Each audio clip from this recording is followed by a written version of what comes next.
Le sujet du jour, c'est l'aménagement d'une pièce qui sert à la fois de bureau pour du télétravail et de chambre d'amis. Donc j'ai commencé par modéliser la pièce, les murs, l'emprise de la porte quand elle est fermée, l'emprise de la porte ici quand elle est ouverte, les plinthes, et ce qu'on voit ici, les petits ronds, là, c'est les arrivées électriques où il y avait des anciens luminaires. Donc dans cette pièce, qu'est-ce qu'on a?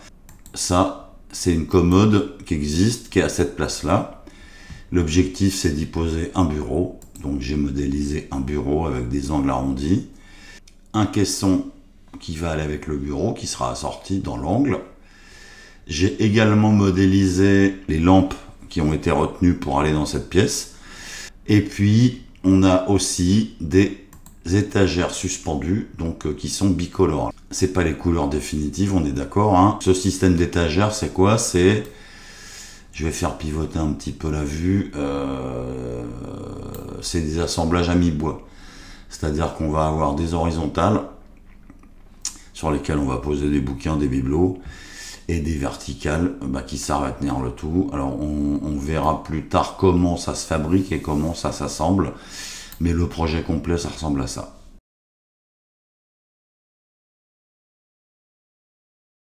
C'est une tas de pièces prédécoupées pour faire les étagères et le bureau.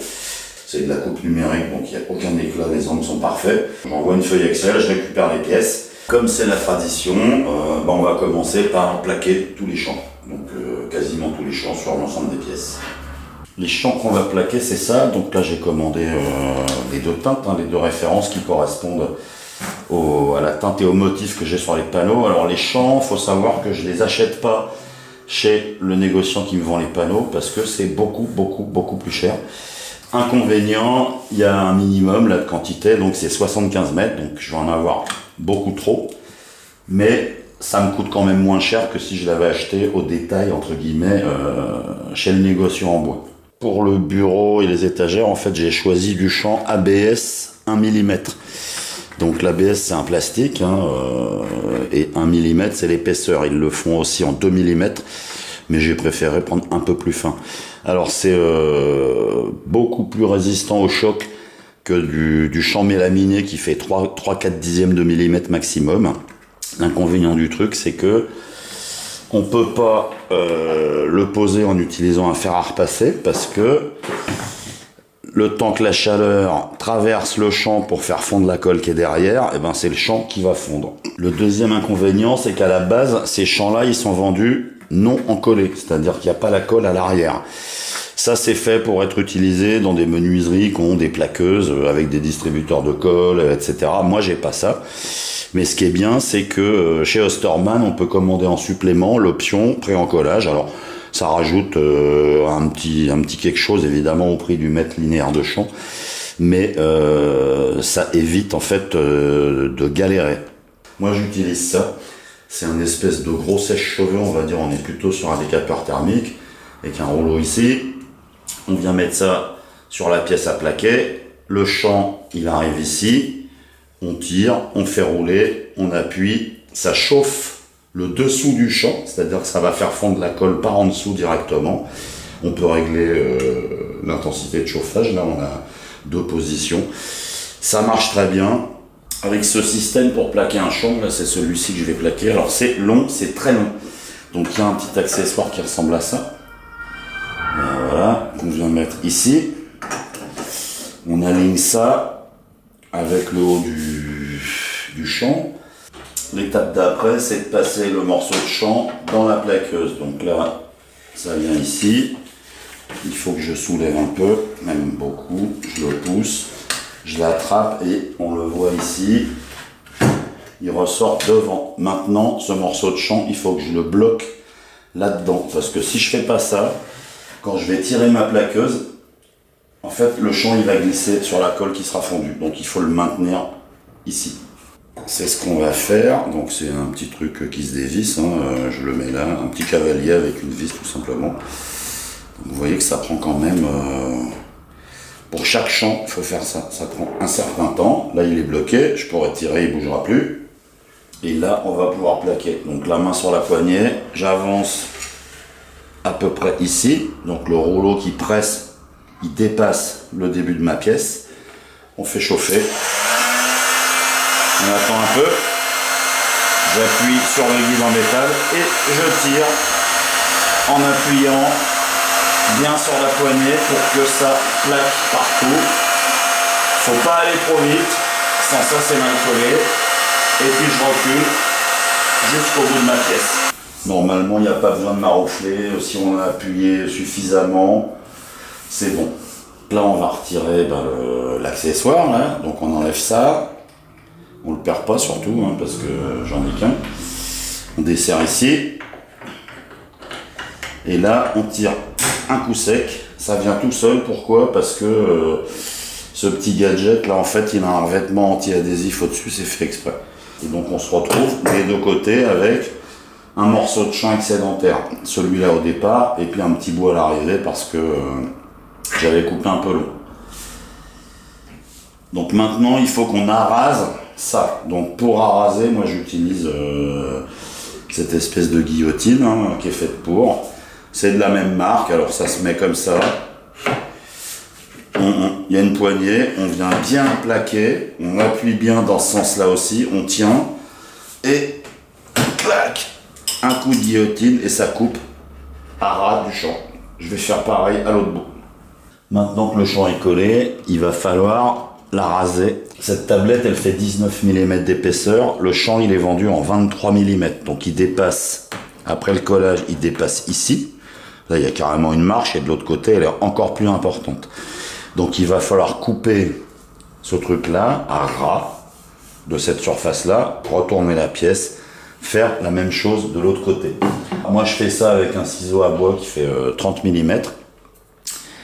Qui est affûté et sur lequel ça se voit peut-être pas, je vais essayer de vous le montrer. En fait, cet angle là du ciseau, il est légèrement arrondi. Je l'ai travaillé à la pierre à affûter pour que ça soit pas un angle vif et vous allez comprendre pourquoi. Cet angle donc qui est légèrement arrondi, je vais venir le poser comme ça, je vais prendre mon ciseau et je vais faire ça en fait. Je vais couper et il va appuyer. Cette partie-là va appuyer sur la pièce. Si j'avais un angle super affûté, en faisant ça, je vais couper mon champ, mais je vais surtout faire une saleté de putain de rayure qui fera toute la longueur. Donc ce ciseau, il me sert à ça. Donc on y va. C'est assez dur l'ABS, surtout en 1 mm d'épaisseur, donc je commence tout doux. Là je suis parti, je peux me poser bien à plat, pas en biais, bien à plat. Je peux légèrement le relever et on pousse. Et ça fait un zigouigoui et je vais jusqu'au bout. Là, je viens de finir d'araser le champ au ciseau et ce qu'on voit, c'est que c'est blond. C'est-à-dire, en fait, ma tablette, alors elle est pas noire, ça s'appelle bleu indigo, je sais plus quoi, almost black, on dirait du noir, mais il y a un peu de bleu. Le champ est bleu aussi. Et là, à l'endroit où j'ai coupé l'ABS, où je l'ai tranché, il est devenu blanc. Donc on va pas laisser ça comme ça parce que c'est pas joli. Donc pour régler ce problème-là, il existe ça, c'est une brosse spéciale qui est composée, je vais essayer de vous la montrer, en fait on va dire il y a des compartiments. Donc ça c'est du coton, c'est un tissu qui est plié, serré. Et le truc un peu jaune qu'on voit ici, c'est des fibres de sisal. Et cette brosse, elle sert à quoi? Elle sert à, on va essayer. Je vais le faire à un endroit où la caméra le voit peut-être à peu près. Je frotte en appuyant. Le champ est redevenu noir, bleu, indigo. Là où je ne suis pas passé, il est encore très blanc. Donc ça, je ne vais pas faire tout de suite tous les champs parce que en plus, ce champ, il est équerré. C'est-à-dire que si je passe le doigt ici, c'est un angle vif. C'est crac, crac. Il me manque l'outil, un petit racloir qui va me permettre de faire un petit arrondi de 1,5 ou 1 mm pour que ça soit doux. Quand je l'aurai, je reprendrai toutes mes tablettes, je les passerai au racloir et après, je les finirai avec la brosse. Donc on vient de voir le plaquage de la première pièce. Vous avez vu que ça prend beaucoup de temps pour une pièce. Il y a quatre côtés, faut raser, faut couper en bout, faut raser dessus, dessous, etc. Racler, brosser, donc Il me reste tout ça à faire. Ça va me prendre un moment, donc on verra après. Pour l'assemblage du caisson, on est sur du classique, hein, des dominos avec des vis là où elles ne seront pas visibles. Dans les parties hautes où il n'est pas question que les vis dépassent, des rastex, des excentriques. Et pour les tiroirs, c'est des coulisses à billes à sortie totale. Donc 3 tiroirs, les 3 autres de l'autre côté. Les tiroirs, c'est simplement des caisses en contreplaqué qui sont collées, clouées, avec des clous tête d'homme chassés. Et ça ira. Un petit coup de vernis là-dessus, ça fera l'affaire. Là, je suis en train de poser un vernis teinté. Alors, ça s'appelle Bois Exotique. C'est un pseudo acajou, c'est très rouge. Mais j'avais ça en stock, voilà. Donc, l'intérieur, je fais au pinceau. J'utilise une brosse de, on va peut-être pas le voir, 60 mm de large, tout simplement parce que c'est la taille qui rentre dans le pot. C'est un petit pot d'1 litre. J'en ai une plus large que j'aurais préféré utiliser, mais ça marche pas. Donc les intérieurs, les plats, c'est pas un souci. Pour les champs, ce que je fais, c'est que je charge la brosse, j'en dépose un petit peu tout le long, voilà, sans trop exagérer. Puis après, je fais quelques allers-retours pour imbiber un peu le champ. Donc là, c'est la première couche, hein, donc c'est pas du tout représentatif de ce que ça fera à la fin. Et alors évidemment, quand on fait dans ce sens-là, ça bave à l'intérieur, donc tout de suite un petit coup pour essuyer dedans et dehors, sachant que les extérieurs je les referai après. J'ai fini le plaquage de toutes les pièces. Maintenant il m'en reste une seule, c'est celle-là. Alors celle-là, c'est le plateau du bureau, et le plateau du bureau en face avant, dans cet angle là et dans cet angle ici, j'ai un arrondi à faire avec un rayon de 250 mm, 25 cm. Donc pour obtenir un truc qui soit propre, je vais utiliser ça, une chute, dans laquelle je vais découper à la défonceuse un gabarit avec un rayon qui va bien, qui va me servir ensuite de gabarit de copiage pour faire le dessous de la pièce.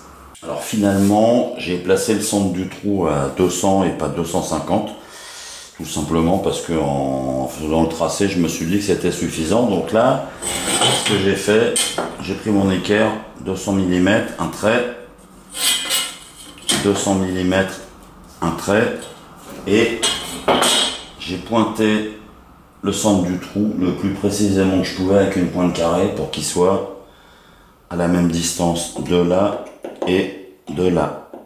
La prochaine étape, c'est de percer un trou ici, bien centré, de diamètre 8 mm. Alors pourquoi 8? C'est le diamètre de cet engin-là. Là. Il y a un cylindre qui fait 8000, qui va servir d'axe quand on va utiliser le système de compas de la défonceuse pour découper le quart de cercle. Donc il vaut mieux qu'il soit bien centré. Le point d'axe, il rentre dans le trou, qui est peut-être pas tout à fait à sa place, mais ça suffira pour faire le job. J'ai fini mon gabarit qui va me donner la forme de l'arrondi en fait qu'on va recopier. Donc là je l'ai positionné, je suis à fleur ici, j'ai pas serré encore, hein. Je suis à fleur ici et je vais simplement tracer l'endroit de la découpe sur mon morceau de mélaminé. Alors pourquoi? Pour copier cette forme-là sur le morceau qui est en dessous, on va utiliser ça. C'est une fraise avec un roulement en haut. Alors là, elle est encore emballée dans du plastique parce qu'elle sort de l'affûtage. C'est pas celle-là qui va servir, mais c'est l'équivalent. La fraise à copier, le principe, c'est que le roulement à billes a le même diamètre, évidemment, que les lames. Hein. On vient se mettre par au-dessus. Donc le roulement appuie sur cette forme-là qui nous sert de guide. Là, la caméra est pas dans le bon sens, hein, c'est-à-dire que si je coupais dans ce sens-là, je fais une coupe en avalant. Donc la défonceuse va m'entraîner. Je vais partir de l'autre côté et revenir comme ça pour avoir une coupe en opposition. Pour faire la découpe, je vais utiliser ça. Je sais pas si on voit, ça, oui, ça brille un peu. C'est une lame qui a les dents orientées vers le bas. Les lames de scie circulaire, de scie sauteuse, pardon, classique ont les dents vers le haut. L'avantage d'une lame qui a les dents vers le bas, c'est que là on va couper, elle va faire, elle descend, elle remonte, elle descend, elle remonte, et comme les dents sont vers le bas, les éclats sur la peau du mélaminé, ils vont être dessous. Ça c'est le dessus de mon bureau, et même si je garde 2-3 mm de jeu pour approcher mon trait, on n'est jamais à l'abri d'un éclat qui se décolle et qui fout la merde de manière définitive. Inconvénient de ces lames-là, c'est que comme l'effort de coupe est vers le bas, la scie a tendance à se soulever. Donc il faut bien la plaquer, bien la tenir. Quand on coupe avec une lame avec les dents vers le haut, l'effort de coupe il est quand on remonte et du coup ça plaque la scie toute seule. Le gabarit est fixé à sa place, donc j'ai vérifié que j'étais bien à fleur ici, ici, là et là, c'est-à-dire à l'extérieur finalement du garde-rond. J'ai dégrossi à la scie sauteuse, il me reste 2-3 mm. Ma scie sauteuse coupe en biais, donc j'en ai un peu plus en dessous, mais ça va aller avec la fraise. J'ai monté la prolongation sur le plateau de la défonceuse, parce que comme on va usiner au bord, on a tendance à appuyer comme ça bascule, donc moi j'aime bien avoir ça. J'ai réglé la profondeur avec les butées ici, donc là je vais la bloquer. Quand je suis réglé comme ça, le roulement à bille appuie sur mon gabarit et ma fraise est suffisamment haute pour couper tout ce qui est en dessous. On va attaquer ici, on va suivre le gabarit et on fera le quart de rond.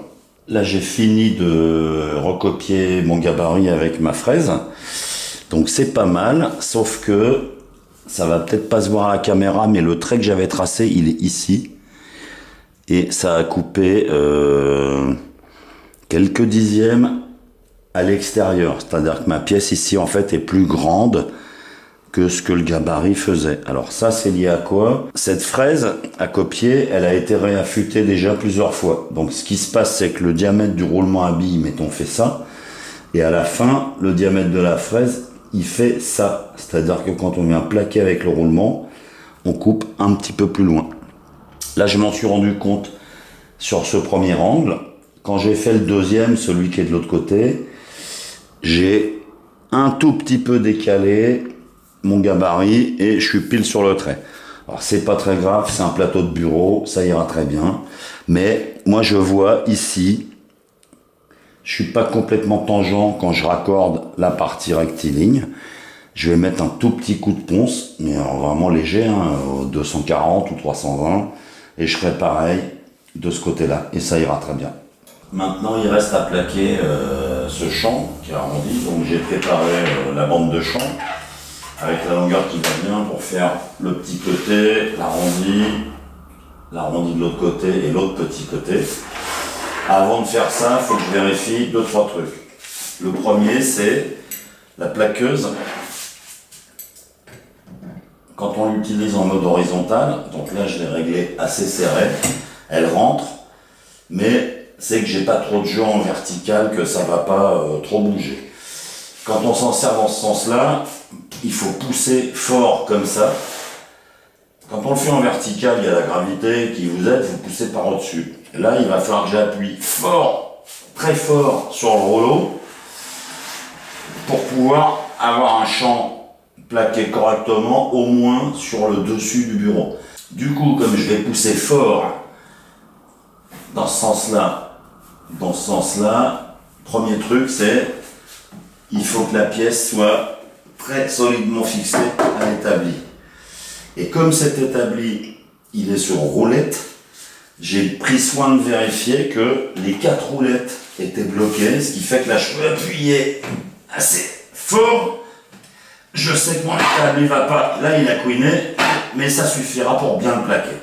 J'ai fini de plaquer tous mes champs, ils sont à raser au ciseau, mais ça laisse une arête qui est vive, donc il va falloir que je reprenne toutes mes pièces pour les arrondir très légèrement. On peut sûrement faire ça avec une fraise de défonceuse avec un mini rayon, mais je vais utiliser un autre outil qui est ceci. Je Je vais vous le montrer de plus près. C'est un racloir en carbure massif. Alors évidemment ça vient de chez Festool, je suis un fan de Festool, qui est complètement poli sur les arêtes. Et il y a, on va peut-être pas bien le voir ici, il y a 3 encoches en fait différentes. Une ici avec un rayon de 1 mm, une ici avec un rayon de 1 mm et demi, et une ici avec un rayon de 2 mm. Moi j'ai du champ qui fait 1 000. Je vais utiliser ça et ben tout simplement je vais racler la totalité des champs que j'ai posés sur toutes les pièces, y compris les verticales. Alors soyons clairs, ça va me prendre un temps fou, mais au moins ça sera propre. Et après je vais reprendre tous les champs et les passer à la brosse pour les polir et qu'ils retrouvent la couleur d'origine du plastique. Là, je suis en train de faire les perçages pour mettre les charnières en fait dans les portes. Alors, les charnières, hein, c'est ça, hein, c'est de la charnière dite invisible en fait, c'est ce qu'on met dans les cuisines. Ça, c'est de chez Blum. Je travaille avec cette marque-là depuis des années, j'en suis très content. Alors, ça se perce. Pour la poser, en fait, ici, il faut faire un trou qui est 1,35 m. C'est une taille qu'on retrouve très souvent. Donc, pour faire ça, bah, j'utilise une mèche de 35 qui est montée sur la perceuse. Alors évidemment j'ai pointé mon perçage avec une pointe carrée et puis après on y va comme ça et ça marche. Alors ça fait beaucoup de poussière et évidemment il ne faut pas traverser sa pièce. Alors celle-ci, la mèche là je m'en sers depuis tellement longtemps que je sais qu'il faut que j'arrête quand je suis quasiment arrivé à ce niveau-là et que c'est la bonne profondeur, que je traverserai pas et que ma charnière s'encastrera parfaitement.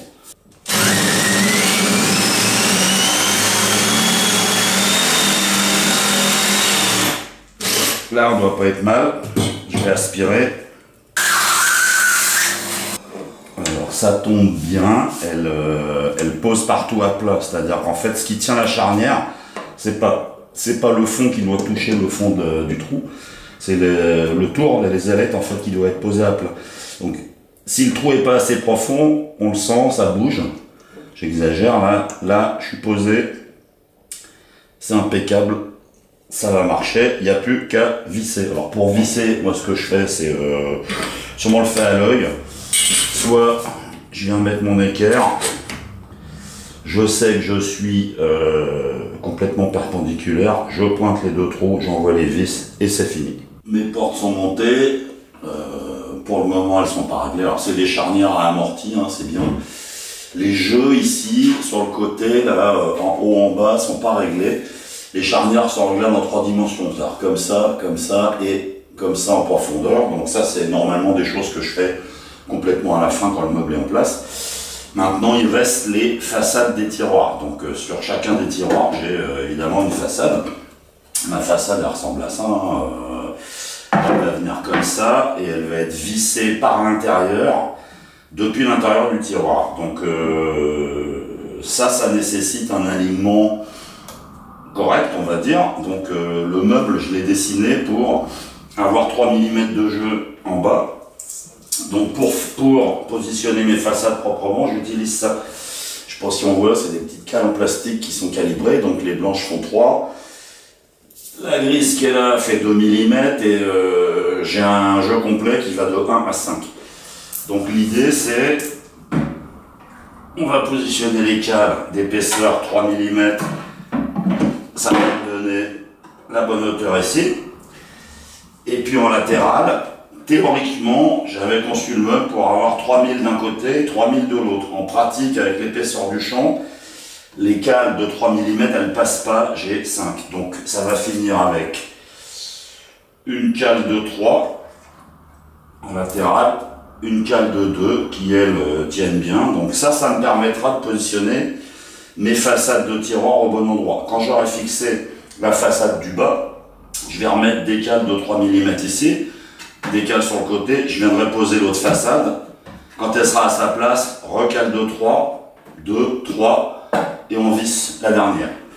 Pour qu'elle tienne, là je peux pas aller visser à l'intérieur. Donc ce que je vais faire, c'est, une fois que j'aurai fait mes trous et fait les fraisages à l'intérieur, je vais venir fixer du double face épais, suffisamment pour que, en appuyant, je puisse bloquer la façade à sa place, avec les cales, sortir le tiroir, avec la façade qui tient, avec le double face, je mettrai probablement des pinces, et après seulement je vais la visser. J'ai préparé les tiroirs pour le vissage des façades, donc première chose c'est les trous là, 3 vis par façade, c'est du 4, percé à 4, fraisé à l'intérieur pour que la tête de vis s'encastre bien dans le contreplaqué. Après mon CP il fait 12, les façades font 19, donc je vais pas être joueur, je vais pas prendre des vis de 30 parce que j'ai pas envie, si ça rentre trop dans le contreplaqué, que les vis vont en façade. Donc je vais visser avec du 4,25. J'ai préparé mes bouts de double face. Prenez pas de la merde, donc moi ce que j'ai mis là c'est du Barnier, c'est du double face toilé en fait, c'est pas juste un film. Il est très, il pègue quoi.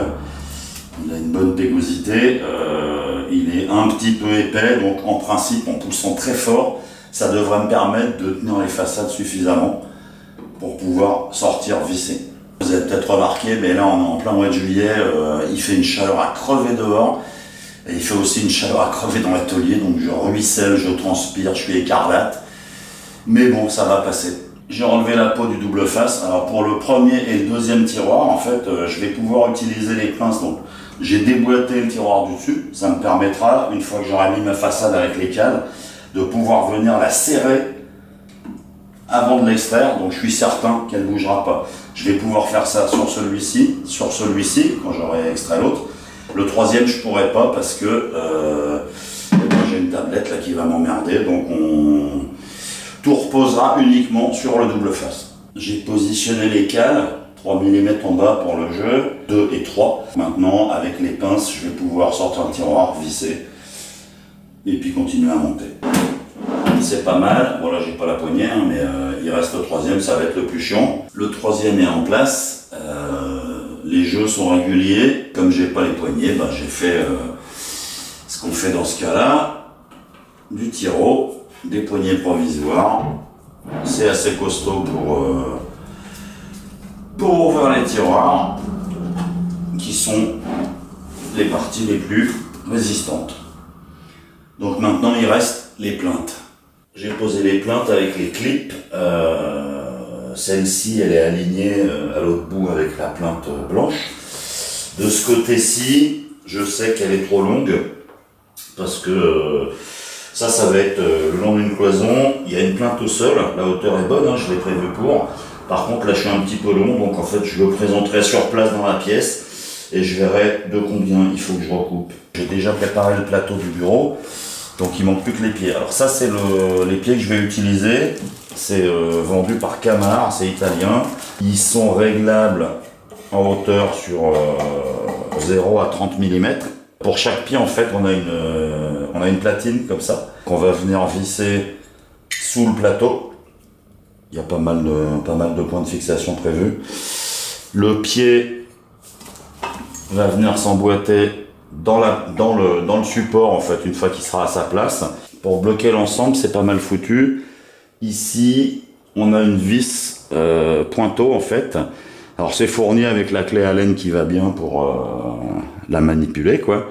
Et en fait, quand on va visser, c'est un cône, ça va écarter très légèrement les pièces de fonderie et ça va bloquer le pied. Et dans le jeu de 4 pieds, il y a aussi un gabarit là, voilà, qui donne en fait l'emprise des platines de fixation. Le seul truc que je trouve dommage, c'est qu'ils n'ont pas repéré le centre en fait du pied sur ce gabarit, et moi ce qui m'intéresse c'est le centre parce que c'est ce que moi j'ai repéré sur mon plan. Ce que j'ai fait, c'est que je suis venu poser, ça a exactement la forme des platines, je suis venu poser une platine, j'ai mis un coup de crayon tout autour en repérant ici, là et là, le truc pour obtenir, ça se voit pas beaucoup, mais là j'ai un cercle en fait hein, qui correspond à l'empreinte de la platine. J'ai mesuré le diamètre, de là à là ça fait 96 mm. Après j'ai pris un compas que j'ai réglé à la moitié, donc 46 mm que j'ai planté sur le bord. J'ai fait un arc de cercle qui se voit pas bien, qu'il y a ici, un autre en prenant un point au hasard qui est ici, un troisième qui est ici. Et à l'intersection de ces 3 arcs de cercle, en fait, ça m'indique où se trouve le centre. Donc c'est tombé à 2 mm près, on s'en fout, hein, c'est pas de la haute précision. Ensuite j'ai pris une équerre, j'ai ramené ça ici, et j'ai ramené ça ici par rapport à ces bords-là. Ce qui va me permettre de positionner le gabarit à l'endroit où je veux que le centre tombe. Ça c'est les côtes, donc là on a les 4 pieds, 1, 2, 3 et 4. Donc ceux qui sont en face avant du côté des arrondis, ils sont à 150 mm de chacun des bords. Ceux qui sont au fond, ils sont aussi à 150 pour être alignés, mais ils sont plus proches. Ça c'est le bord du plateau. Ils sont à 100 mm de la plinthe puisque ça va être contre un mur. J'ai tracé de droite en fait, ça c'est le centre du pied.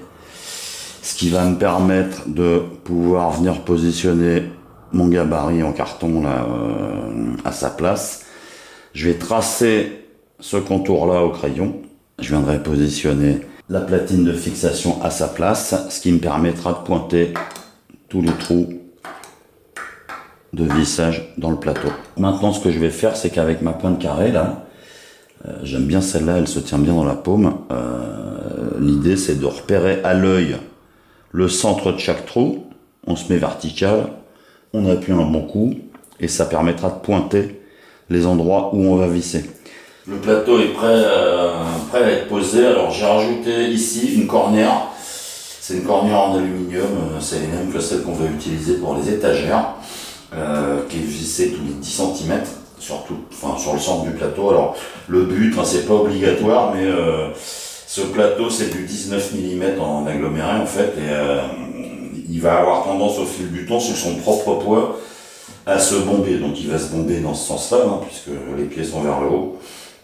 Donc le but de la cornière, hein, c'est de raidir le plateau, tout simplement pour limiter cet effet au fil du temps. Pour le moment, voilà où on en est. Le caisson il est en place, les poignées ils sont aussi. Il n'est pas entièrement fini, les tiroirs ça fonctionne, le bureau est là. Donc là on a les arrivées électriques, et il y en a eu d'autres là-bas pour venir mettre les appliques. Il y a encore des choses à faire sur le plateau, ça va être de trouver la bonne hauteur en fait pour les écrans. Donc ça, là, les cartons et la pile de bouquins qui sont provisoires, ça sera remplacé par une petite tablette, un petit support avec probablement, peut-être que je mettrai directement des prises électriques dedans pour que ça soit plus facile. Mais en tout cas, ça c'est fait, il n'y a plus qu'à attaquer les étagères, ça va me prendre un moment. Donc à la prochaine.